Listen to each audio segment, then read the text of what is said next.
अखन अहाँ सब सुनि रहल छी परसनिया एंटरटेनमेंट के शानदार प्रस्तुति सिंगिंग बाय सुरेश परसनिया डीजे रंजन ये छोरी माझी के बेटा सब हटबे आ कहियो नहीं तू हटबे ये छोरी माझी के बेटा सब हटबे कहियो नहीं तू हटबे हे के कमी नहीं हैला देबौ होठ लाली चमकै तो रहतौ तोहर कान बाली आ जब पाजा में एक बेर सटबे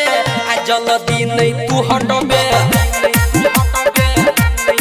के छोरी माझी के बेटा सब हटबे जल्दी नहीं तू हटबे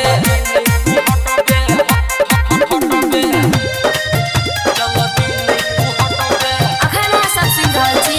मां Shitala recording studio DJ Ranjan एके तोरा घूमे मत बनी दर भंगा होई छै बरंड माझी के लेते पंगा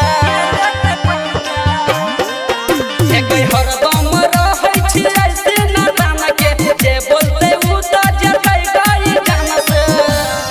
के छोरी लबू के रस तू के चटबे आ कहियो नहीं तू हटबे के छोरी माझी के बेटा सब हटबे जल्दी नहीं तू हटबे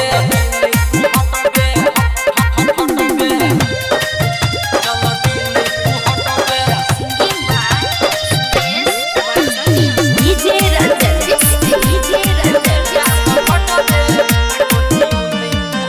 एके तोरा ल जेबौ अपन हम गाम गे रहै छियै हम भेजा बरसाम गे एके सूरज दिनेश देतौ नहीं दुख गे चढ़ल जवानी में मिलतौ सुख गे